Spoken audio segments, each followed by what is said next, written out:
Hello, नमस्कार, आदाब। आज हम इस वीडियो में देखेंगे भारत के पहला सबसे शक्तिशाली व प्राचीन राजवंश हर्यक राजवंश के वास्तविक संस्थापक बिंबिसार के बारे में। बिंबिसार भारत का एक पहला ऐसा सबसे शक्तिशाली शासक था जिसने भारत को एक केंद्रीय नेतृत्व की शुरुआत करने वाला शासक सिद्ध हुआ। गद्दी पर बैठते ही उसने विस्तारवाद नीति का अनुसरण किया। उसके लिए उसने कूटनीतिज्ञ का सहारा लिया। उसने वैवाहिक और मैत्रीपूर्ण संबंध स्थापित किया।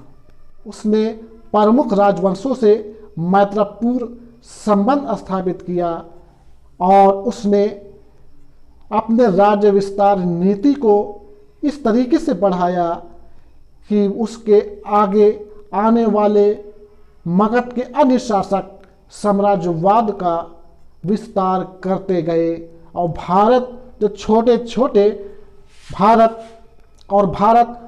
छोटे राज्यों में विभक्त था वो एक राजनीतिक एकता में बध गया।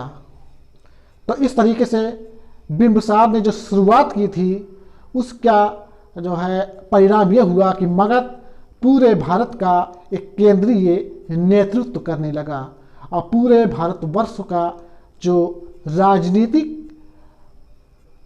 जो है महत्व पूरी तरीके से मगध से नेतृत्व होने लगी।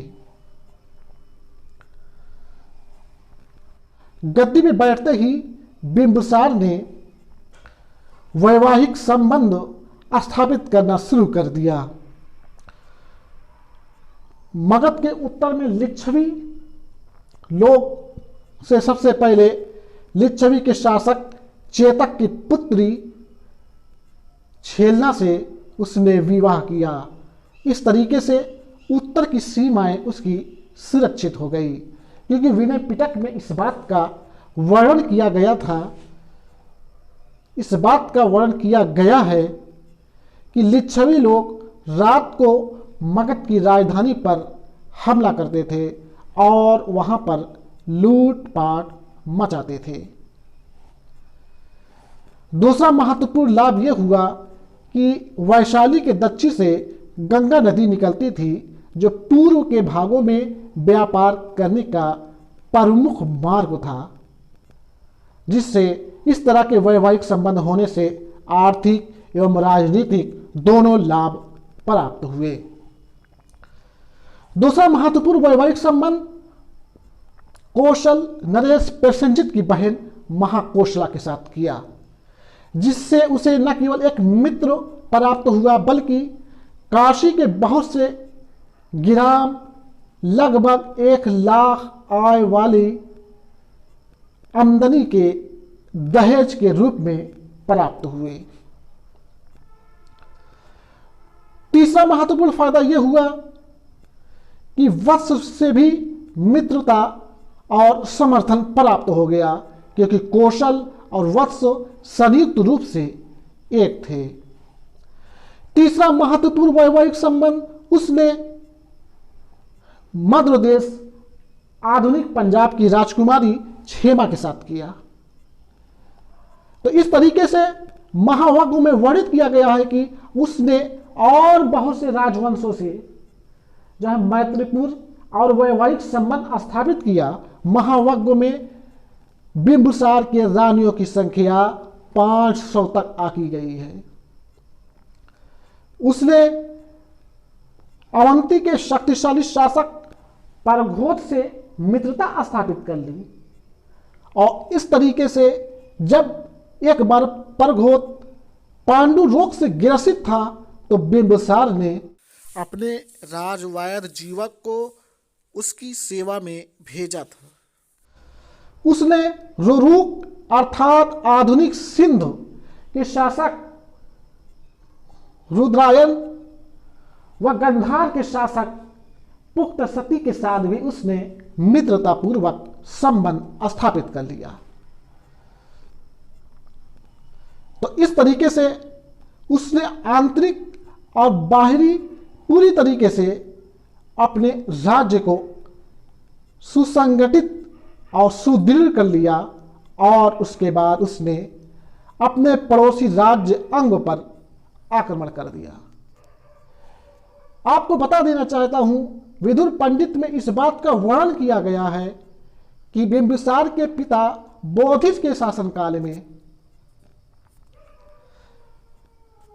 अंग के शासक ब्रह्मदत्त ने मगध के राज्य पर आक्रमण किया था और वहां के राजधानी पर अधिकार भी कर लिया था। लेकिन बिंबिसार के सिंहासन में बैठने के बाद इतना कुशल और योग्य शासक कैसे इस बात को सहन कर सकता था।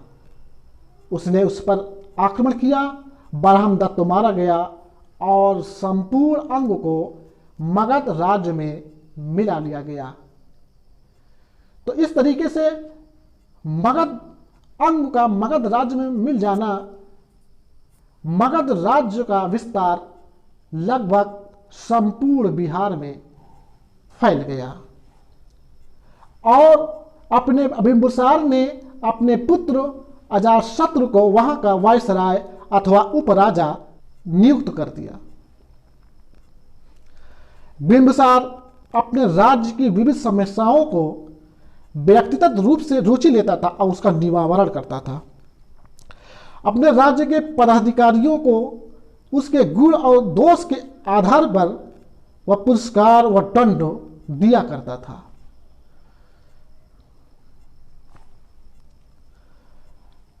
इसके शासनकाल में प्रांतों के उपराजा अथवा वायसराय नियुक्त किया जाता था।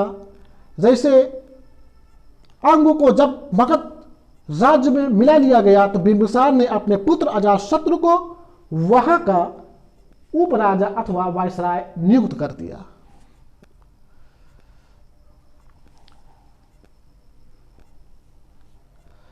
बिंबिसार के शासन काल में बुद्धघोष में इस बात का वर्णन किया गया कि 80,000 ग्राम थे और महावग्गा में इस बात का वर्णन किया गया है उसकी राज्यसभा में 80,000 ग्राम के प्रतिनिधि भाग लिया करते थे। उसके राज्य के प्रमुख पदाधिकारियों के नाम इस प्रकार बताए गए हैं। सर्वाधिक महामात्र सामान्य प्रशासन प्रधान अधिकारी, व्यवहारिक महामात्र न्यायालय का प्रधान अधिकारी और सेनायक महामात्र सेना का प्रधान अधिकारी हुआ करता था। तो इस तरीके से कुछ पदाधिकारियों के नाम आपको मैंने बताया। बिंबिसार बौद्ध धर्म का अनुयायी था क्योंकि उसने महात्मा बुद्ध से भेंट करके बौद्ध धर्म स्वीकार कर लिया था, लेकिन वह जैन और ब्राह्मण धर्म से भी सहिष्णु था। दीघ निकाय में इस बात का वर्णन किया गया है चंपा के प्रसिद्ध ब्राह्मण को सोनदंड को उसने चंपा की संपूर्ण आमदनी दान में दे दी थी। वो नवीन नगर राजगृह का भी निर्माता कहलाता था और उसने वेलुवन नामक उद्यान को बुद्ध और संघ को निमित्त प्रदान किया। लेकिन 52 वर्षों के शासन करने के पश्चात उसका पुत्र अजातशत्रु ने उसको कारागार में कैद कर दिया, जो जैन और बौद्ध दोनों ग्रंथों में इस बात का वर्णन किया गया है। लेकिन अंत में उसकी बहुत दुखदायी तरीके से हत्या कर दी गई।